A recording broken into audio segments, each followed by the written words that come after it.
విద్యతోనే ఉజ్వల భవిష్యత్తును అందుకోగలరని కలెక్టర్ హిమాంశు శుక్లా తెలియజేశారు. ఎమ్మెల్యే కృష్ణారెడ్డి కోరిక మేరకు పాఠశాల అభివృద్ధి కోసం 10 లక్షలు మంజూరు చేస్తున్నట్లు చెప్పారు. కావలిపట్నంలోని వెంగళరావు నగర్ 18వ వార్డులో ఉన్నటువంటి శ్రీ పొట్టి శ్రీరాములు మున్సిపల్ పాఠశాలలో విద్యార్థుల తల్లిదండ్రులు ఉపాధ్యాయుల ఆత్మీయ సమావేశం జరిగింది. ముఖ్య అతిథిగా కలెక్టర్ హిమాంశు శుక్లా, ఎమ్మెల్యే కావి కృష్ణారెడ్డి విచ్చేశారు. ముందుగా విద్యార్థులు పాఠశాల గురించి, సమస్యల గురించి వివరించారు. ఈ సందర్భంగా ఎమ్మెల్యే కావి కృష్ణారెడ్డి మాట్లాడుతూ కూటమి ప్రభుత్వం విద్యకు, పారిశ్రామికరణకు ఎంతో ప్రాధాన్యం ఇస్తుందని చెప్పారు. కష్టపడి చదవటం నేర్చుకోవాలని అన్నారు. ఈ రోజు చాలా మంది మన పూర్వ విద్యార్థులు కూడా ఇక్కడ రావడం జరిగింది. వాళ్ళు ఎలా ఈ స్కూల్లో ఏ టైంలో చదివారు అది దీని గురించి కూడా షేర్ చేయడం జరిగింది. ఈ ప్రోగ్రామ్కి మెయిన్ ఆల్రెడీ ఎమ్మెల్యే గారు మీ అందరికీ చెప్పడం జరిగింది. మెయిన్ ఆబ్జెక్టివ్ ఏంటంటే తల్లిదండ్రులు పాఠశాల మధ్యలో ఈ సమన్వయాన్ని ఇంకా బలోపేతం చేయడం. సో ఇక్కడ నేను కొంత 2-3 మినిట్స్ మీకు అందరు ఎక్స్ప్లెయిన్ చేయడం జరుగుతుంది. ఇప్పుడు మీరు కూడా 30 సంవత్సరం ముందు పిల్లలండి. నేను కూడా 20 years బ్యాక్ ఒక స్టూడెంట్. మన టైంలో ఈ టైంలో చాలా తేడా ఉంది. ఎందుకంటే మీ టైంలో టీవీ కూడా లేదు, నా టైంలో టీవీ వచ్చింది. కానీ ఈ టైంలో అస్సలు నెక్స్ట్ లెవెల్కి సమాజం వెళ్ళిపోయింది. నాకు తెలిసిన విషయం, కొన్ని విషయాలు నాకు 15, 16, 17 వయసు ఉన్నప్పుడు తెలిసింది. కానీ అవన్నీ విషయాలు ఈరోజు ఈ మొబైల్, యూట్యూబ్ ఉండడం వల్ల పిల్లలకి 10 వయసులోనే తెలుస్తున్నాయి. ఎందుకంటే యూట్యూబ్ ఓపెన్ చేస్తే అది వయసు చూడరు, అన్ని కంటెంట్ అందరికీ అవైలబుల్గా ఉన్నాయి. దీనివల్ల పిల్లల మీద చాలా ప్రెషర్ ఉంది. మన టైం చాలా మంచిది, కానీ ఈ టైం పిల్లలు చాలా ప్రెషర్లో ఉన్నారు. ఈ ప్రెషర్లో ఉన్న టైంలో మీ రోల్ అండ్ రెస్పాన్సిబిలిటీ కూడా చేంజ్ అవుతుంది. గతంలో ఎలా ఉండేది, నాన్నగారు మీరు ఏమైనా తప్పు చేస్తే నాన్నగారు కొట్టేవారు, మీరు కూడా ఓకే ఇది చేయకూడదు అనేది జరిగింది. కానీ ఇప్పుడు అట్లాంటి పేరెంట్షిప్ పనికి రాదు. ఇప్పుడు తల్లిదండ్రులు అంటే పిల్లలకి ఒక ఫ్రెండ్ లాగా ఉండాలి. ఎందుకంటే వాళ్ళు చాలా ఎమోషనల్. ఒక స్టూడెంట్ ఇప్పుడు 2 లైఫ్ ఉన్నాయి. ఇంటిలో ఒక రకంగా వ్యవహరిస్తున్నారు, ఇంటి బయట ఫ్రెండ్స్లో, స్కూల్స్లో వేరే రకంగా వ్యవహరిస్తున్నారు. మామూలుగా మీ అందరూ ఆలోచన చేస్తారు, నాకు నా పిల్లల గురించి బాగా తెలుసు, అన్నీ తెలుసు. కానీ అది పెద్ద తప్పు. ఎందుకంటే మీ ముందు వాళ్ళు తెలుసు, నా నాన్నగారు ఉన్నారు, అమ్మగారు గారు కొంచెం వేరే రకంగా బిహేవ్ చేస్తారు. కానీ స్కూల్లో వచ్చేసరికి టోటలీ డిఫరెంట్. చాలా కేసెస్ అట్లాంటివి వస్తున్నాయి. పేరెంట్స్కి తర్వాత తెలుస్తున్నాయి, ఇది నా పాప ఎలా చేశారా, నా పాప ఎలా చేశారా. ఈ నేపథ్యంలో నేను చెప్తున్నాను, ఇది ఒక మంచి ఆలోచన. గతంలో ఓన్లీ ప్రైవేట్ స్కూల్స్లో ఉండేది, కానీ గవర్నమెంట్ స్కూల్స్లో తీసుకొని రావడం చాలా మంచిది. స్కూల్లో మంచి టాయిలెట్స్ ఉన్నాయి, మంచి ప్లే గ్రౌండ్ ఉన్నాయి, ఇవన్నీ కూడా అవసరం. కానీ మనం ఎందుకు స్కూల్కి వస్తున్నాం? మంచి చదువు కోసం వస్తున్నాం. గతంలో రామాయణ కాలంలో, మహాభారత కాలంలో ఎలా చదివేవారు?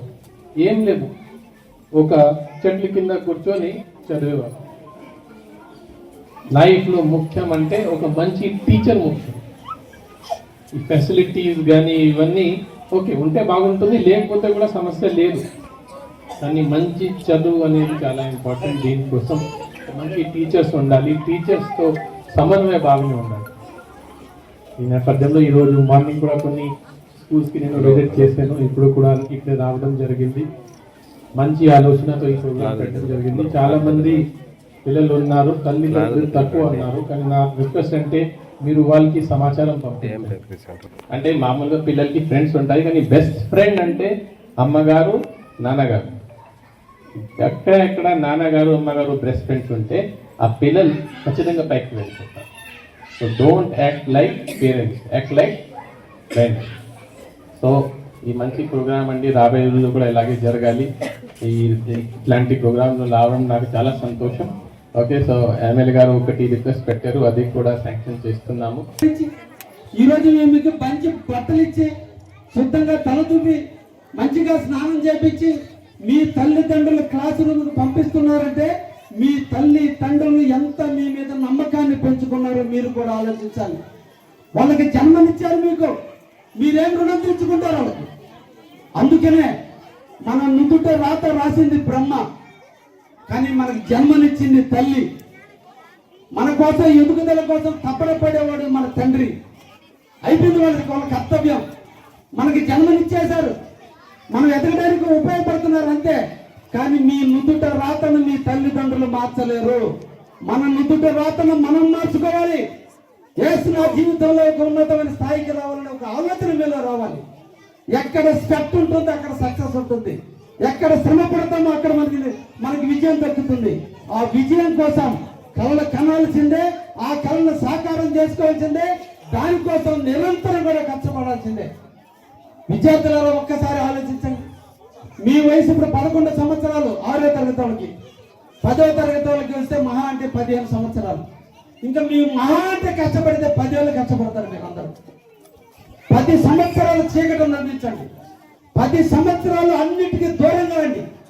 10 సంవత్సరాలు పాఠ్య పుస్తకాలు, తల్లిదండ్రులు, గురువులు తప్ప మిగతా అలవాట్లన్నిటి పక్కన పెట్టండి. ఈ 10 సంవత్సరాల మీ కఠోర శ్రమ మీ జీవితంలో 60 సంవత్సరాల సుఖాన్ని ఇస్తుంది. ఈ 10 ఏళ్ళు మీ కష్టం 60 సంవత్సరాల సుఖానికి దారి తీస్తుంది. ఈ రోజు కాలు నడక నడిచే మీరు రేపు ఎక్కడికి పోవాలన్నా కారులో పోయే పరిస్థితి రావాలంటే ఈ 10 సంవత్సరాలు అలవాట్లకు దూరంగా, స్నేహితులకు దూరంగా, ఫ్రెండ్స్కి దూరంగా, సినిమాలకు దూరంగా 10 సంవత్సరాలు మీ జీవిత ఎయిమ్ ఒకటే గమ్యం పెట్టుకోండి. ఆ గమ్యం కోసం ఎదురు చూడండి. అదృష్టం అనేది ఎక్కడ దొరకదు. ఒక్కడే చూడండి. తల్లిదండ్రులకు 2 బిడ్డలుంటే ఒక బిడ్డ IAS అవుతున్నాడు, ఒక బిడ్డ వ్యాపారస్తుడు అవుతున్నాడు. తల్లిదండ్రుల పెంపకంలో లోపం ఉందా? తల్లి ప్రేమలో లోపం ఉందా? లేదా పాఠాలు చెప్పిన గురువులో లోపం ఉందా? ఆలోచించే విధానంలో లోపం ఉంది. ఎప్పుడు కూడా కష్టాలు వస్తాయి. మన కళ్ళకి, మీ అందరి కళ్ళకి మీ శరీరంలో సగభాగమే మనకు కనిపించేది. కనిపించిన సగభాగం మన వెనకుంది. కాబట్టి జీవితంలో మీకు తెలిసి కానీ తెలియక కానీ ఇబ్బందులు వస్తాయి, కష్టాలు వస్తాయి, మోసపోవడం జరుగుతుంది, ఓడిపోవడం జరుగుతుంది, నాశనం అవ్వడం జరుగుతుంది. ఎక్కడ పడ్డామో అక్కడ లేచి నిలబడటానికి నేర్చుకోవాలి. కష్టాలు వచ్చినప్పుడే ధైర్యాన్ని నింపుకోవాలి. ఇబ్బందులు వచ్చినప్పుడే మనం ధైర్యంగా నిలబడాలి. మనం కష్టం వచ్చిన రోజు మన శత్రువులు ఆనందిస్తారు. కష్టం వచ్చిన రోజు శత్రువులు ఆనందిస్తారు, మిత్రులు చెయ్యెట్టి నిలబడతారు. కానీ మన తల్లిదండ్రులు ఉన్నారే, వాళ్ళు కళ్ళమ్మడి నీళ్లు కనిపించకుండా పక్కకు పోయి ఏడుస్తారు. అది వాళ్ళకి మనకిచ్చిన జన్మ. వాళ్ళ రుణం మనం తీర్చుకోవాలి. వాళ్ళ రుణం మనం తీర్చుకోవాలి. ఎలా తీర్చుకోవాలంటే, పుట్టినరోజు తల్లి సంతోషించింది, ఎదిగే కొద్ది తండ్రి సంతోషిస్తున్నాడు. రేపు సమాజం మిమ్మల్ని చూసి సంతోషించాలి. శభాషాన్ని బిడ్డ మగోడా, నీ కూతురు ప్రయోజకురాలేదని నీ తల్లి తండ్రిని ఈ ప్రాంతం పొగిడిన రోజు, నీ తల్లి తండ్రి నిన్ను ముద్దాడిన రోజు, అది నిజమైన మన జన్మకి సార్థకత. ఎందుకు పుట్టాడురా అని అనిపించుకోకూడదు. మగవాడిని పుట్టించాడని తండ్రి అనాలి. మంచి కూతుర్ని కన్నాలని తల్లి గర్వపడాలి. ఊరంతా ఆనందించే రోజే మనం ఆ తల్లిదండ్రులకి ఇచ్చే రుణం తీర్చుకున్నట్టు. అటువంటి జన్మను మనం సాధించాలి. అది సాధించాలంటే ఊరికినే రాదు, కఠోర శ్రమ రావాలి. ఎప్పుడు కూడా నిరాశ చెందకూడదు. అదృష్టం అనేది డిక్షనరీలో అర్థమే లేదు. మనం నిర్ణయించుకునే నిర్ణయాలను బట్టే ఎప్పుడు కూడా మన జీవితం ఉంటుంది. ఒక మేలమైన బంగారం, ఆడవాళ్ళకి అందరికీ ఇష్టమైనటువంటి బంగారం, మగవాళ్ళంతా ప్రీతిపాత్రలుగా చూసేటువంటి బంగారం కూడా ఒక మట్టిలో పుట్టింది మనలాగే. మలినమైనటువంటి మట్టిని తీసుకొచ్చి సాధన చేస్తే కొన్ని వందల లక్షల ఉలి దెబ్బలు తగిలితే, కొన్ని సమ్మిట పోట్లు తగిలితే ఆ బంగారం కూడా ఒక మంచి ఆభరణం అయింది. మనందరి మెడలో ఆభరణంగా తయారైంది. మనం కూడా ఒక ఆభరణంగా తయారైతే దెబ్బలు తగులుతాయి, విమర్శలు ఉంటాయి, ద్వేషాలు ఉంటాయి, ఈర్ష్యలు ఉంటాయి. అన్నిటినీ అధిగమించి మనం ముందుకు పోగలిగితే మనం ఒక ఆభరణంగా తయారవుతాం. ఆ ఆభరణంగా తయారు కావడం కోసం మీరు నిరంతరం కష్టపడాలనే ఈరోజు ఈ రాష్ట్ర ప్రభుత్వం మన కోసం. మీరు ఒక్కసారి పిల్లలు ఆలోచించాలి. మీరు ప్రైవేట్ స్కూల్లో చేస్తే ఫీజులు కట్టి చదివించాలి. గవర్నమెంట్ వీళ్ళందరికీ జీతాలు ఇచ్చి బహుశా ఈ స్కూల్లో నెలకి 15 నుంచి 20 లక్షలు జీతాలు ఇస్తున్నారు మీకోసం టీచర్స్. అంటే సంవత్సరానికి ₹1 కోటి మిమ్మల్ని చదివించడానికి ప్రభుత్వం ఇక్కడ జీతాలు ఇస్తుంది. మీరందరూ చదువుకోవాలి, ప్రయోజకులు కావాలి, మీ తల్లిదండ్రులు పడే కష్టానికి తోడుగా ఉండాలి అని మన రాష్ట్ర ప్రభుత్వం ఒక్కొక్క విద్యార్థి అకౌంట్కి, తల్లి అకౌంట్కి 15,000 రూపాయలు ఇస్తున్నారు. మీ తల్లుల అకౌంట్లో 13,000 రూపాయలు ఇచ్చారు. మీ స్కూల్ బ్యాగులు, మంచి యూనిఫామ్స్, 2 జతల షూలు, 2 జతల సాక్సులు, ఒక బ్యాగు, పుస్తకాలు, 3 జతల యూనిఫాములు ఇచ్చి ఆ 2,000 రూపాయలు ఈ రూపంలో మీకు ఇచ్చారు. చెప్పిన మాట మీద చెప్పినట్టుగానే మన యువ నాయకుడు లోకేష్ బాబు గారు కావచ్చు, మన ముఖ్యమంత్రి శ్రీ నారా చంద్రబాబు నాయుడు కావచ్చు, మీ అందరి కోసం నెలకు సంవత్సరానికి 15,000 ఇస్తున్నారు. దేనికోసం ఇస్తున్నారు? ఇంతమంది టీచర్స్ మీకు ఇచ్చి ఇన్ని బిల్డింగ్లు కట్టి ఇంత మీకు తల్లికి వందనం కింద అమౌంట్ ఇచ్చేది మీరు జీవితంలో ఉన్నతమైన స్థాయికి ఎదగడం కోసం అన్ని రకాల ప్రోత్సహిస్తుంటే మీరు చేయాల్సిందల్లా పాఠ్య పుస్తకాలలో పాఠాలతో పాటు నిజ జీవితంలో ఉండే పాఠాలు కూడా నేర్చుకుంటూ తల్లికి వందనం, తండ్రికి వందనం, గురువుకి వందనాన్ని స్వీకరిస్తూ నిరంతరం కూడా మీ జీవితాన్ని ఒక మంచి మిత్రుడు ఒక్కరు చాలు మనకు తోడుగా ఉండడానికి. కష్టాల్లో తోడుండాలి, బాధల్లో ఉండే ఓదార్చేవాడై ఉండాలి, నువ్వు గర్వపడే రోజు తట్టేవాడై ఉండాలి, పొగిడికి చెడిపోయే రోజు మంచి మార్గంలో తిప్పేవాడు ఉండాలి.